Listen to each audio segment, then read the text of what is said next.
There are some things that nobody told me about marriage before I entered into it, and now I'm learning them the hard way. Hi guys, my name is Wong Vicky and I am a Cameroonian YouTuber based here in Douala, Cameroon.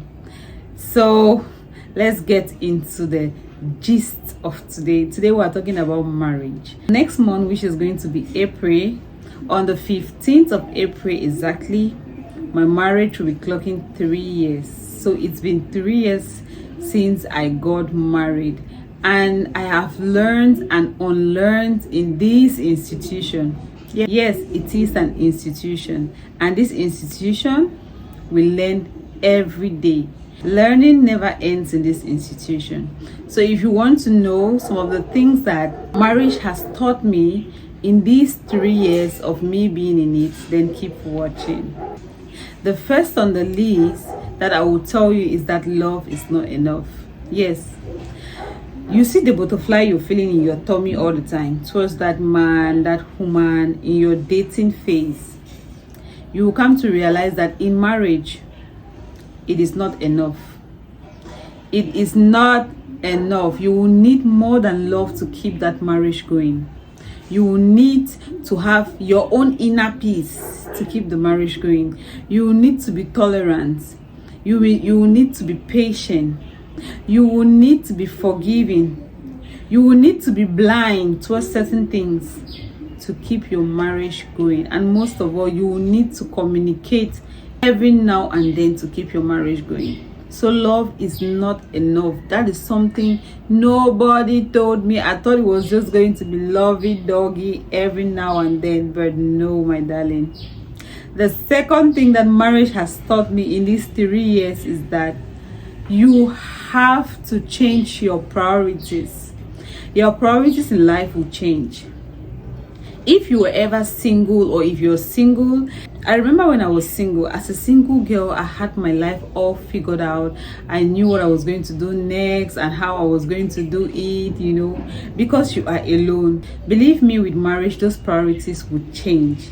You will not start thinking of yourself, because thinking of yourself will be seen as selfish. You will have to start thinking of you and another person, your partner. You will have to put them into consideration to every decision you want to make, how it is going to affect them. So it will change your priorities. If you were thinking about having a 9-to-5 job, or continuing with your 9-to-5 job and manage your home at the same time without seeking extra help from people out there, it's not going to be easy. It is not going to be easy. So priorities are meant to change. Now I understand why some women get married, they quit their job, not quit their source of income, because that is one thing you should never do. I'm going to come to that as my next point. I understand better now why some women quit their 9-to-5 jobs and end up doing businesses, rather than having a 9-to-5 job. Because it is better, a home is better managed, in my opinion. A home is better managed if the woman has time. That is just the truth. So if you're running a little business of your own, you can effectively do 1 or 2 things that concerns your home, rather than you going out in the morning when your husband is going out and coming back when he is coming back, and there are kids to take care of. Your home is there to take care of. There won't be a balance. That is just the truth. Like it or not, there will not be a balance. So before you get married, talk to that man or that woman you want to marry. What are we going to do after we get married in regards to our jobs? How would you like it to be? Will you want me to continue like this? Or if you are continuing your 9-to-5 job, then and kids starts to come, you might have to look or seek a third party to assist you with those kids, because it is not going to be easy, believe me. Now, the third thing on my list that marriage has taught me, marriage taught me that have your own money. Yes, this one is especially for women.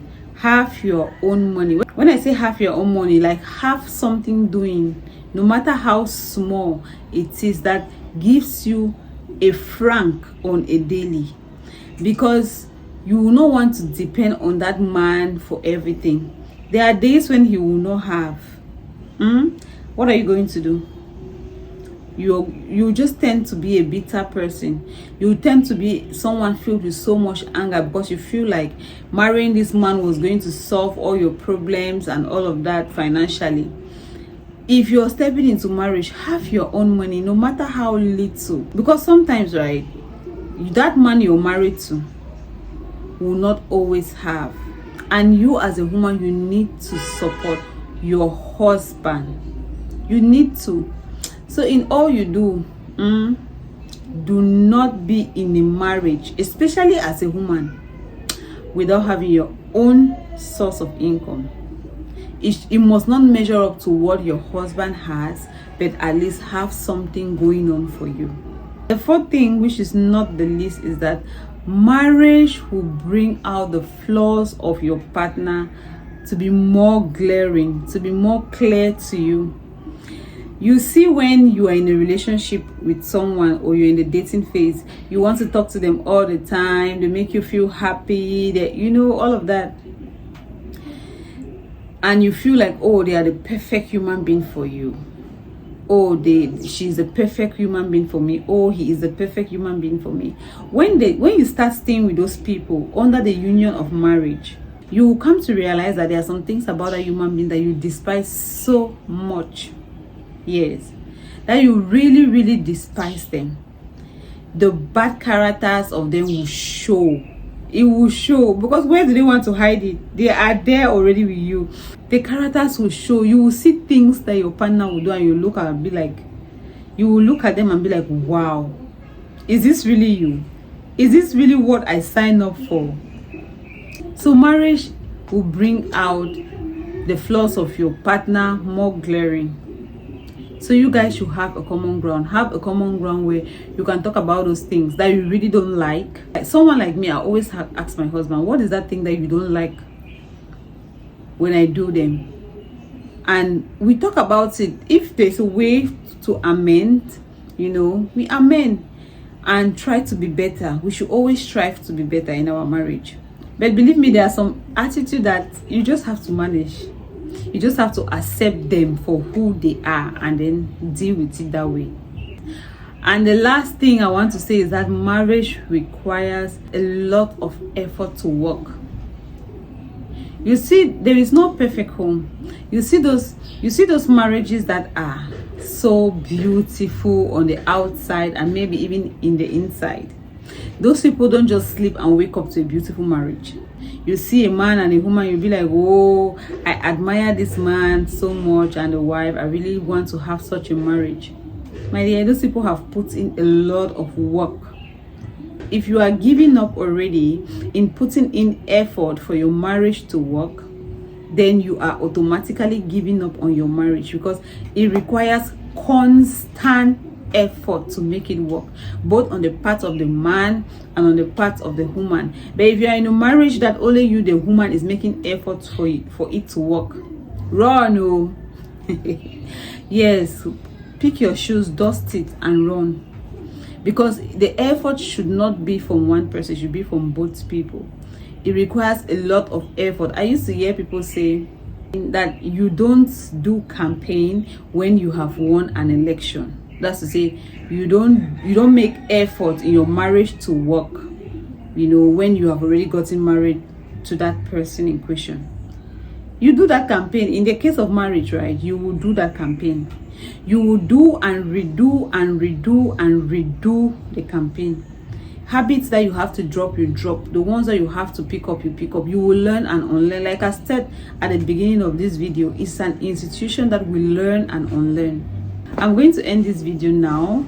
I hope you have learned something from my experience of being in marriage for 3 years. I will not end this video without congratulating those who have been in marriage for 5 years and above. You have tried. You guys have tried. Chapeau. Just of recent, a friend of mine was celebrating her 11th year in marriage, and I was on her WhatsApp. I commented and I said, my dear, you deserve a trophy. I've only been in it for 3 years and it's not easy. It is not easy. You have been in it for 11 years, 11 whole years. Calculate that, that's 365 days times 11. But in all, they are good marriages. Marriage is a beautiful thing. I cannot even begin to emphasize the beauty of marriage. In as much as it can be bitter, it can be so sweet as well. If there's something I really enjoy about being married, is companionship. Knowing that there is somebody that you can always talk to, that you can depend on, knowing that there is somebody that when you're worried, you're troubled, you can talk to, you can share your deepest emotions with without hiding or reserving it, it's a huge blessing. So if you have been married for more than 5 years, please tell me some of the discoveries that you made for yourself in marriage when you first of all got into it. Let me hear it in the comment section. What was that thing? What was that thing that you learned while in marriage when you first of all got into it?